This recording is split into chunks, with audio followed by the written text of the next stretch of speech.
Hello students, welcome back. In today's lecture we are going to see types of constraint. Okay, there are different types of constraints. So we have already started unit number 3, adversarial search and games, and also we have covered what is CSP, how to formulate a problem in CSP, okay, the components of CSP. Okay, so before starting this types of constraint, we just take quick recap of constraint satisfaction problem. So constraint satisfaction problem consists of 3 components, that is x, d, c. X is set of variables, d is set of domains, one for each variable, c is set of constraints, right? So we have already seen this.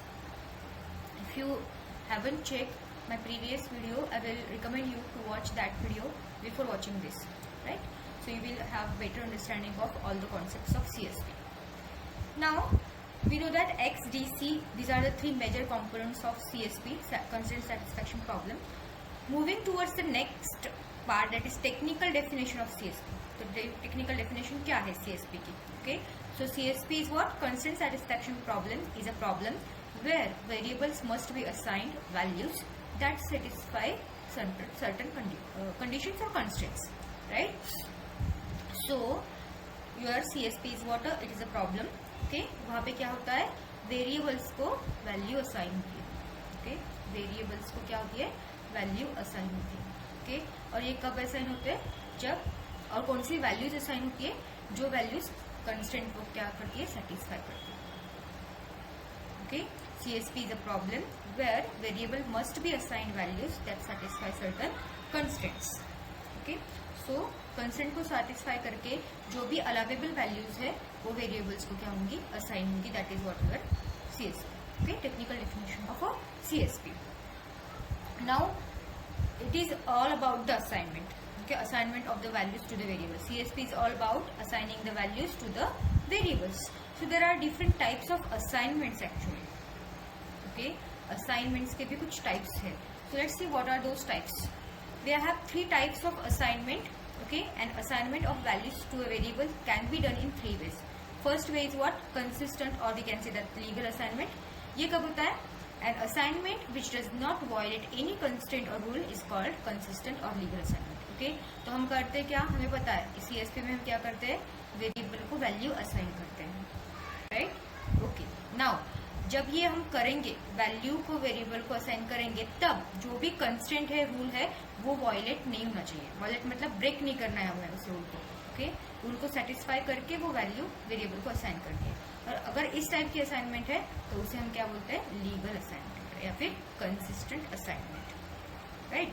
Now next type is complete assignment. Okay, so in this type of assignment every variable is assigned with a value. हर एक variable को क्या है, value है. Okay, and the solution to the CSP remains consistent. Okay, जो भी CSP का solution है वो क्या है, कंसिस्टेंट है throughout. Then we can call that assignment as a complete assignment. Okay, मतलब CSP का सोल्यूशन कंसिस्टेंट है, मतलब क्या, without breaking any rule, without violating any rule, वो सोल्यूशन हमारे पास है, right? Such type of assignment is called as complete assignment. Next है हमारा partial assignment.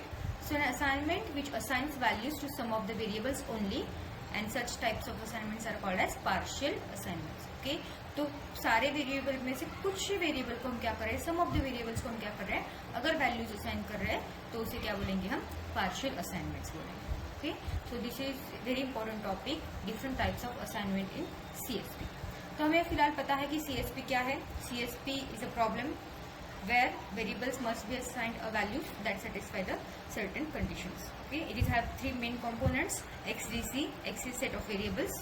Okay, we can denote it as a like this, x1, x2, x3. These are my variables. Okay, x and domain. Okay, domain के अंदर values रहती है, हर एक value variable के लिए एक सेपरेट डोमेन है. Okay, and c is what, constraint, that we know. Now some of the examples of constraint satisfaction problem. The first example is what, n-queen problem.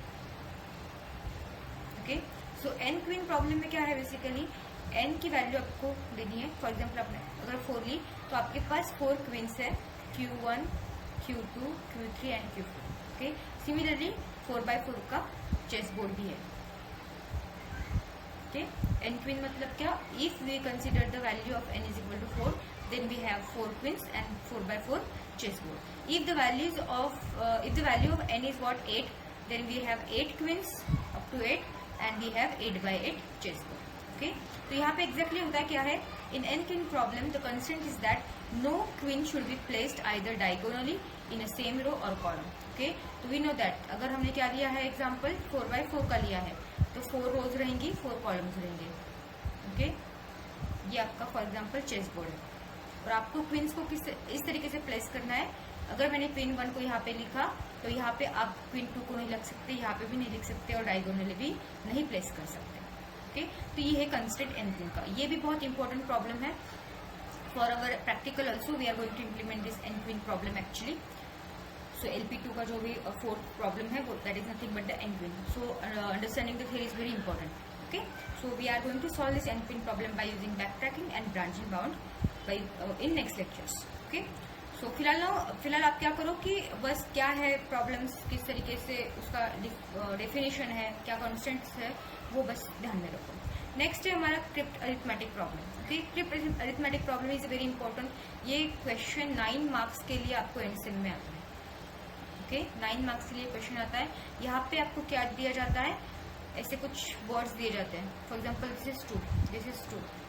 Okay, और आपको addition करके क्या करना है? FOUR प्रिंट करना है. Okay, मतलब क्या? आपको यहाँ पे हर एक अल्फाबेट को एक यूनिक डिजिट असाइन करना है. ओके, और जब आप यूनिक डिजिट असाइन करोगे तो जो भी आंसर आएगा, हर एक अल्फाबेट को हम असाइन करने वाले ना, तो जो भी आंसर आने वाला है तो वो भी इसका करेक्ट आंसर चाहिए. ओके, फॉर एग्जाम्पल 2 + 2 है 4. ओके, लॉजिकली 2 + 2 4 है. सिमिलरली जो भी आप डिजिट असाइन करोगे उसका आंसर जो भी लॉजिकली आपको जो भी नंबर आपने असाइन किया है वो आना चाहिए. ओके, अभी फिलहाल आपको नहीं समझेगा लेकिन हम लेने वाले हैं ये भी एग्जांपल्स. फिलहाल जस्ट याद रखो कि अरिथमेटिक प्रॉब्लम एग्जैक्टली क्या है और यहाँ पे क्या कंस्टेंट है.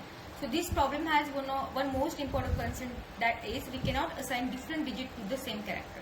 Okay, different digit same character को नहीं. अभी O है यहाँ पे O है. ओके, इसको मैंने 9 असाइन किया और इसको 8 असाइन किया, अलाउड नहीं है. ओके, ऑल डिजिट्स हैव और should contain unique alphabet. Okay, हर एक अल्फाबेट को यूनिक नंबर यहाँ पे आपको असाइन करना है और उसके बाद एडिशन करके कैसे करना है अभी. Okay, fine. थर्ड है sudoku. Every row column and 3x3 board should have unique digit. Sudoku पता है सबको 9 रोज होते हैं, 9 कॉलम्स होते हैं और अंदर 3x3 के बॉक्सेस होते हैं. ओके, तो इन तीनों में क्या नहीं होना चाहिए? डुप्लीकेट नंबर नहीं होना चाहिए, यूनिक डिजिट वहाँ पे होना चाहिए. That is the constraint. And graph and map colouring problem, no two adjacent region have same colour. Okay, हमने आई थिंक ऑस्ट्रेलिया का ग्राफ देखा है. ओके, कुछ इस तरीके से वो ग्राफ था. तो जो भी एडजेसेंट रीजन से उनको सेम कलर नहीं चाहिए. That is the constraint. So these are few examples of your CSP. Right, now coming back to our main point, that is types of constraints in CSP. very very important type. अगर आप ये समझते हो तो आगे के सारे problems algorithms आप समझ पाओगे. right, so types of constraints in CSP. so there are 3 types of constraint. unary constraint, it is the simplest type of constraint that restricts the value of the single variable. okay, तो unary constraint नाम में ही है. unary मतलब एक, तो यहाँ बस एक ही वेरिएबल यूज होता है. okay, और यहाँ पे क्या होता है? It restricts the value of a single variable. Okay, restrictions डालता है किस पे? वैल्यूज पे, जो वैल्यू सिंगल वेरिएबल को असाइन होती है. Similarly binary constraint, it is the constraint type which relates to 2 variables. तो यहाँ पे 2 वेरिएबल्स यूज होते हैं. Value x2 will contain a value which lies between x1 and x3. Okay, तो यहाँ पे 2 वेरिएबल्स यूज होते हैं और जो भी x2 की वैल्यू होगी वो कहाँ पे होगी?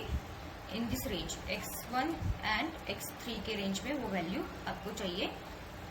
that is your binary constraint. Okay, and third is what? Global constraint. It is the constraint type which involves an arbitrary number of variables. तो यहाँ पे global variables में कितने भी number of variables हो सकते हैं. So in short we can say that unary constraint contains or it is related with single variable.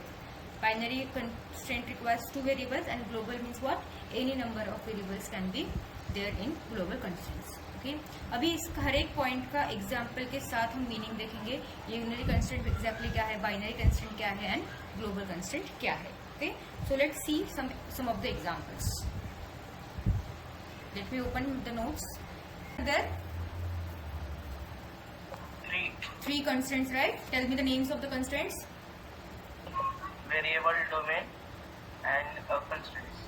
Okay, so unary, binary, and global.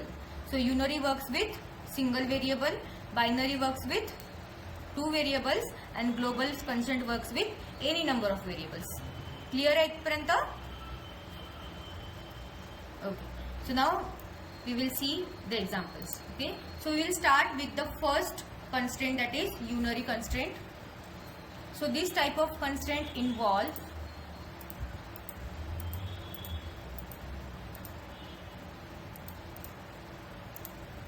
this type of constraint involve a single variable. They restrict the domain of that variable. Okay, or you can say that unary constraints are the constraints which restricts the value of a single variable. Already we have seen this definition कि single variable की क्या होती है, यहाँ पे value को restrict किया जाता है, और we can say that unary constraint works with only single variable. Okay, तो what is the example over here, right? So in map coloring problem, consider a situation. Okay, in a map coloring problem, the South or Australians won't tolerate the green color. Okay, इनको अच्छा नहीं लगता है कौन सा colour, green colour. South Australia में जो लोग रहते हैं उनको अच्छा नहीं लगता है. तो south Australia is our single variable. Graph colouring में हमने देखा है ना, रीजन, डिफरेंट रीजन्स, राइट. सो उसमें से एक रीजन है साउथ ऑस्ट्रेलिया, वहां के लोगों को ग्रीन कलर अच्छा नहीं लग रहा है. तो south Australia is a single variable for us. Okay, और उसका क्या कंस्ट्रेंट है कि उसे ग्रीन कलर नहीं चाहिए. ओके, उसे हम क्या नहीं दे सकते, ग्रीन कलर नहीं दे सकते. यहाँ पे एक ही वेरिएबल है, दैट मीन्स यूनरी, राइट. और यहाँ पे कंस्ट्रेंट क्या है कि ग्रीन कलर उसको नहीं देना है. साउथ ऑस्ट्रेलिया को हमारे पास कितने कलर्स अवेलेबल है, रेड, ग्रीन एंड ब्लू. तो उसमें से तो ग्रीन आउट हो गया, तो रेड या फिर ब्लू में से हम एक कलर इसको दे सकते हैं. Okay, this is the best example for unary constraint. तो यहाँ पे जो भी डोमेन था हमने क्या किया, उसमें से वैल्यू को रेस्ट्रिक्ट किया. कौन सी वैल्यू को रेस्ट्रिक्ट किया, ग्रीन वैल्यू को रेस्ट्रिक्ट किया कि आप ग्रीन कलर साउथ ऑस्ट्रेलिया को नहीं दे सकते. ओके, और यहाँ पे क्या है, only one variable is involve, that's why we are calling it as a unary constraint. Similarly one more example of unary constraint. Variable देखो यहाँ पे क्या है, T. Okay, T is a variable. T stands for temperature in Celsius. Okay, temperature restriction नाम का एक example यहाँ पे हमने लिया है. तो वेरिएबल कितना है, एक ही है, मतलब ये क्या है, यूनरी कंस्ट्रेंट का टाइप है या फिर यूनरी कंस्ट्रेंट का एग्जांपल है. डोमेन में क्या है, 0, 10, 20, 30, 40, 50, ये डोमेन वैल्यूज है, टेम्परेचर की वैल्यूज है डोमेन के अंदर. अभी कंस्ट्रेंट क्या दिया है, T should be greater than 50 degree Celsius. Temperature should be greater than 50 degree Celsius, ये कंस्ट्रेंट है. और इफ यू ऑब्जर्व, कंस्ट्रेंट में भी क्या दिया है, एक ही वेरिएबल दिया है. That's why this is the example of unary constraint. ये कंस्ट्रेंट कौन से टाइप का है, यूनरी कंस्ट्रेंट है, राइट. क्योंकि यहाँ पे एक ही वेरिएबल है और वो वेरिएबल क्या बोल रहा है कि वो टेम्परेचर क्या चाहिए, 50 डिग्री से ज्यादा चाहिए. तो वहां पे वैल्यूज क्या है, 0, 10, 20, 30, 40, 50. ओके, तो 0 15 से कम है, 10 भी 15 से कम है. तो वैलिड वैल्यूज कौन सी है, 20, 30, 40 and 50. Okay, so valid values कौन सी आएगी, 20, 30, 40, 50. 0 एंड 10 को क्यों इलिमिनेट किया, क्योंकि कंस्टेंट क्या बोल रहा है कि आपका टेम्परेचर जो भी है वो 15 डिग्री सेल्सियस से ग्रेटर चाहिए. ओके, तो यहाँ पे भी वैलिड वैल्यूज क्या है, 20, 30, 40, 50 है, और रेस्ट्रिक्ट की है वैल्यूज 0 और 10. Understood. So unary constraints help reduce the search space, okay, early by eliminating invalid values. तो यहाँ पे हमने इलिमिनेट किया ना इनवैलिड वैल्यूज, तो 0 और 10 आएगा ही नहीं यहाँ पे. ओके, तो ये सर्च स्पेस मतलब ढूंढने का जो भी पॉसिबिलिटी है, डिफरेंट वेज है, उसको रिड्यूस किया है. तो ऑफकोर्स हम फाइंड आउट कर सकते हैं फास्टली, जो भी हमारा फाइनल गोल रहेगा, right. Now next and very important constraint is what, binary constraint. So binary constraints involves two variables. नाम में ही बोला गया है कि यहाँ पे कितने वेरिएबल्स है, 2 वेरिएबल्स है. And specify allowed relationships between them. तो ये 2 वेरिएबल्स है, तो ऑफकोर्स वहां पे क्या होगी, रिलेशनशिप होगी दोनों के बीच में. कुछ तो रिलेशन होगा तभी 2 को यूज किया है, अगर रिलेशन नहीं है तो एक ही ठीक है, राइट. सो यहाँ पे एग्जांपल है डिफरेंट कलर्स इन ग्राफ कलरिंग. ओके, यहाँ पे अगेन हमने एग्जांपल लिया है ग्राफ कलरिंग का. लेकिन if you observe in this example, variables are 2 variables, Pune and Mumbai. Okay, ये मैप है हमारा, ग्राफ है, इसके अंदर 2 रीजन्स है, पुणे एंड मुंबई है. ओके, मतलब 2 वेरिएबल्स है, तो of course it is what, binary constraint का ये एग्जांपल है. ओके, तो ग्राफ में ये नोड्स है पुणे एंड मुंबई। डोमेन क्या रहेगा अगेन, रेड ग्रीन ब्लू, इन तीनों में से मुझे क्या करना है, कलर देना है, पुणे को अलग और मुंबई को अलग। और कंस्टेंट क्या बोल रहा है कि पुणे को जो भी कलर दोगे सेम कलर आप मुंबई को नहीं दे सकते, मतलब पुणे का कलर एंड मुंबई का कलर क्या होना चाहिए, अलग होना चाहिए। That means adjacent nodes must have different colours. Pune का जो भी कलर है should not be equal to Mumbai. तो इफ यू ऑब्जर्व हियर दो वेरिएबल्स है तो of course it is an example of binary constraint. Done. Example number 2 देखते हैं बाइनरी कंस्ट्रेंट का। क्या है, शेड्यूलिंग कॉन्फ्लिक्ट। यहाँ पे हम मीटिंग को शेड्यूल कर रहे हैं, मीटिंग को शेड्यूल करना है आपको, और वहां पे क्या आ रही है, शेड्यूलिंग कॉन्फ्लिक्ट कैसे आ रही है देखते हैं। अगेन बाइनरी कंस्ट्रेंट का एग्जांपल है तो ऑफकोर्स दो वेरिएबल्स है, वेरिएबल फर्स्ट है ए, दूसरा है बी। ए मतलब क्या, मीटिंग 1 एंड बी मतलब क्या, मीटिंग 2। ओके, और उनका डोमेन क्या है, डिफरेंट टाइम स्लॉट्स। मीटिंग को शेड्यूल करना है टाइम में, टाइम स्लॉट्स में, तो टाइम स्लॉट्स में क्या है, 9 AM, 10 AM, 11 AM। इतना ही हमारे पास डोमेन है कि इसके बाद हम कोई भी मीटिंग शेड्यूल नहीं कर सकते। एक तो 9 AM को कर सकते, 10 AM को या फिर 11 AM को। ओके, लेकिन मीटिंग कितनी है, 2। तो कंस्ट्रेंट क्या है यहाँ पे, तो कंस्ट्रेंट क्या है, meetings can not be at the same time, A should not be equal to B. अगर ए को मैंने 9 AM को शेड्यूल किया है तो बी को मैं 9 AM को शेड्यूल नहीं कर सकती। ओके, फॉर एग्जांपल ए को अगर मैंने 10 AM को शेड्यूल किया है तो बी को भी मैं 10 AM पे शेड्यूल नहीं कर सकती। Okay, so if A is equal to 9 AM, अगर मीटिंग 1 को मैंने क्या किया, एट 9 AM शेड्यूल किया, then B must be either at 10 AM और 11 AM। यहाँ पे ये वैल्यू 11 है। Okay, 11 AM। अगर आपका ए 9 AM को स्टार्ट हो रहा है, शेड्यूल हो रहा है, तो B must be either at 10 AM और 11 AM। That is the example of binary constraint. Done. Yes, any doubt so far?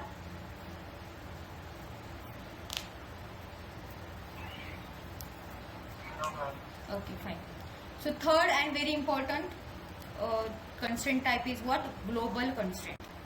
Okay, it is very important and same point of view से भी ये बहुत IMP question है, global constraint. Okay, इसी को क्या बोला जाता है, हायर ऑर्डर कंस्ट्रेंट भी बोला जाता है। Okay, so the constraints that involve 3 और मोर वेरिएबल्स। ओके, यहाँ पे कितने वेरिएबल्स होंगे, 3 और मोर, और we can say that any number of variables, any number of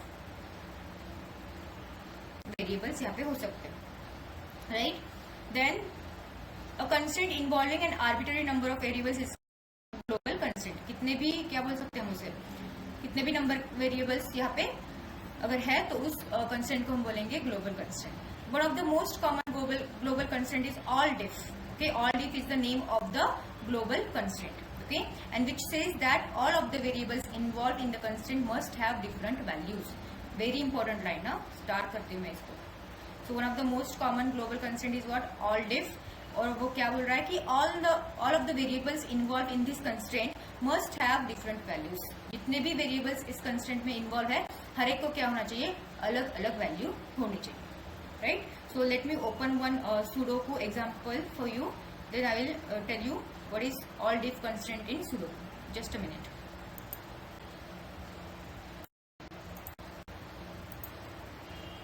Yes, are you able to see the screen? Yes, ma'am. Okay, so this is the example of Sudoku puzzle. Okay, so Sudoku puzzle में exactly क्या होता है, यहाँ पे क्या है आपके पास, number of, horizontally अगर आप देखोगे तो नंबर ऑफ रोज है। ओके, 1 2 3 4 5 6 7 8 9, 9 रोज है, 9 क्या है आपके कॉलम्स है। और यहाँ पे क्या है, 3x3 का क्या है, ग्रिड है, 5 blank 7 then blank blank 6 4 blank blank. तो यहाँ पे क्या है, 3x3 का ग्रिड है, कॉलम भी है और रो भी है। तो सुडोकू में क्या करना होता है हमें, हर एक कॉलम में कंप्लीट, अगर कॉलम की हम बात करें तो एक डिजिट एक ही टाइम आना चाहिए। ओके, अगर हम कंप्लीट रो की बात करें तो क्या होना चाहिए, एक डिजिट एट अ टाइम एक ही टाइम आना चाहिए कंप्लीट रो में। और इस पर्टिकुलर 3x3 के बोर्ड में भी सेम डिजिट क्या आना चाहिए, एक ही बार आना चाहिए, मल्टीपल टाइम्स वो नहीं आ सकता। तो ये क्या है, कंस्ट्रेंट्स है। ओके, फॉर एग्जांपल यहाँ पे अगर 4 है इस पर्टिकुलर कॉलम में, तो यहाँ पे जो ब्लैंक है यहाँ पे 4 नहीं आ सकता। Okay, right. सिमिलरली अगर यहाँ पे 7 है तो यहाँ पे भी जो ब्लैंक है 7 के पहले, वहां पे क्या नहीं आ सकता, 7 नहीं आ सकता। तो ये कंस्ट्रेंट्स है 2k। ओके, तो सेम कंस्टेंट्स हम अभी क्या करेंगे, ग्लोबल कंस्टेंट के साथ देखते हैं कि किस तरीके से आप उसे फॉर्मुलेट कर सकते हो। Okay, consistency. Okay, so global constant में हमें पता है कि multiple variables we can use. Okay, और वन ऑफ द बेस्ट और कॉमन ग्लोबल कंस्टेंट है all diff. Okay, so all diff constant in sudoku, तो क्या है यहाँ पे वेरिएबल्स है हमारे पास x1 x2 x3 up to x9, right. Values in sudoku row, पहले हमने रो की बात की है कि रो में क्या है 9 वैल्यूज है। पहली वैल्यू है x1 x2 x3 up to x9, और कंस्टेंट क्या बोल रहा है कि all values must be unique. तो हर एक रो की जो वैल्यू है यहाँ पे x1 की वैल्यू अलग होनी चाहिए, x2 की अलग होनी चाहिए, x3 की अलग होनी चाहिए। ओके, और उसी को हम इन शॉर्ट कैसे लिख सकते हैं, x1 should not be equal to x2, x2 should not be equal to x3 and x3 should not be equal to x4 likewise. Okay, up to x9 हमें यहाँ पे करना है। Now if x1 is equal to 5 then no other xi can be 5। जब अभी मैंने बोला कि अगर आपकी कंप्लीट रो में एक बार 5 है, यहाँ पे फर्स्ट कॉलम फर्स्ट बॉक्स में अगर 5 है तो ये वाला नेक्स्ट बॉक्स में 5 नहीं रह सकता, या फिर इस कॉलम में भी नहीं रह सकता, या रो में भी नहीं रह सकता, राइट। सो ये इनवैलिड है, सो एक ही टाइम वो 5 वहां पे आना चाहिए। So in sudoku problems all variables in a row, column और 3x3 box must satisfy an all diff constant. Okay, all diff constant क्या बोल रहा है कि हर एक वेरिएबल की वैल्यू क्या होनी चाहिए, यूनिक होनी चाहिए। That is nothing but your all diff constant. Okay, example number 2 of the global constant is what, N queen problem.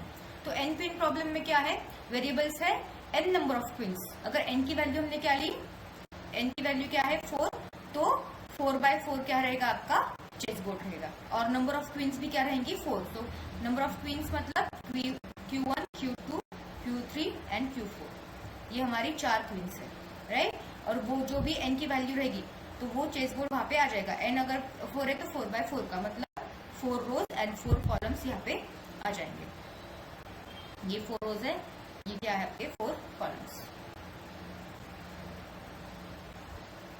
Okay, और हमें इस तरीके से उन क्वींस को यहाँ पे प्लेस करना है ताकि वो क्या नहीं हो सके, सेम रो में भी नहीं आ सके, सेम कॉलम भी में नहीं आ सके, और डायगोनली भी उन्होंने अटैक नहीं करना चाहिए। ओके, सेम थिंग कंस्टेंट में यहाँ बोली गई है, no two queen in the same row, मतलब क्या, QI should not be equal to QJ। I represents what, first queen, and QJ represent second queen. No two queens in the same column, same column में भी 2 queens नहीं रह सकती, and no two queens in the same diagonal. अगर यहाँ पे Q1 है तो यहाँ पे Q2 नहीं हो सकता। ओके, सो ये क्या है कंस्टेंट से। If you observe more than 3 variables यहाँ पे है, कितने वेरिएबल्स है, Q1 Q2 Q3 Q4, मतलब ये क्या है ग्लोबल कंस्टेंट है। सुडोकू में 9 टोटल वेरिएबल्स है। Okay, x1 x2 x3 up to x9, मतलब ये क्या है आपका global constant. Done. So this is what the types of constant. After that we are going to start constant propagation. Okay, so let's take a revision first, then we will continue with the constraint propagation.